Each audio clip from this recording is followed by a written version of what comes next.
The rain had not fallen in Umudora for 3 months. The ground was cracked. Crops had failed. Hunger sat in every home like an uninvited guest. But hope returned the day Prophet Samuel arrived. They said he came from a faraway city. They said blind eyes opened in his crusades. They said barren women carried twins after his prayers. So when his banner was raised in the village square, 3 nights of fire and instant miracles. No one stayed at home. The crowd was massive. Drums echoed. Voices lifted. Prophet Samuel stepped onto the altar in a shining white suit. Tonight, he shouted, God will end your suffering. The people screamed, Amen. Among them was Ada, a widow with a sick son.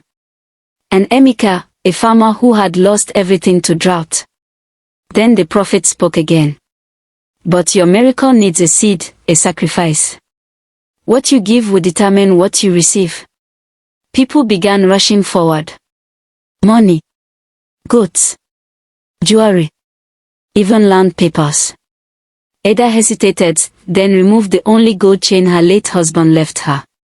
This is for my son, she whispered. The atmosphere changed. A woman screamed. I can see. I can see. Another fell to the ground, shaking. Men shouted, Power! Power! Emika watched carefully. Something felt off. They looked blind the woman who claimed healing. He had seen her earlier, walking without help. But the crowd was too excited to notice.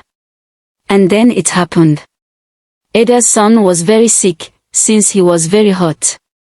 The prophet rushed over dramatically, placed his hand on the boy's head. The boy was healed, the hotness was gone. The crowd gasped.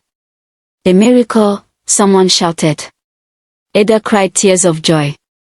But Emika felt cold inside. That night, Emika couldn't sleep. So he went back to the crusade ground, quietly. That's when he heard voices behind the altar. He froze. You did well tonight, the prophet said. Another voice replied. The boy almost overdid it. Next time, tell him not to do too much. Emika's heart started pounding. Boy. Shaking. He moved closer. And then he saw them. The blind woman, laughing. The possessed boy, perfectly fine. Counting money. His chest tightened. Everything was staged. The next morning, the whole village gathered. The prophet stood tall, ready for the final miracle service. But Emika stepped forward. Stop. The crowd murmured. You call this God's work? Emika shouted.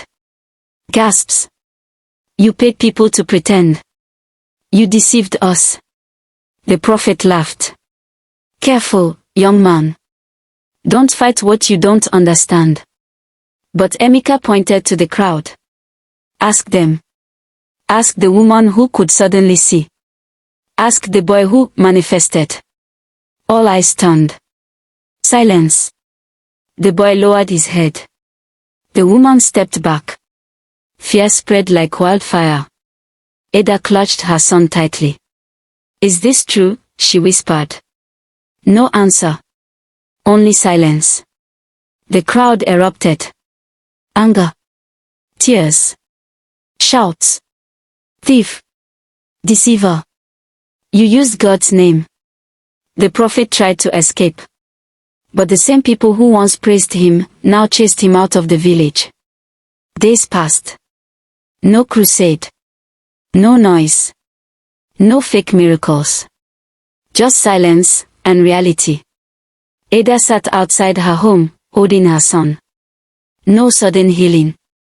But slowly, with care, herbs, and real treatment. The boy began to recover. Not instantly. But truly. That Sunday, the village gathered again. No stage. No lights. No shouting. Just a quiet prayer. And Emika spoke.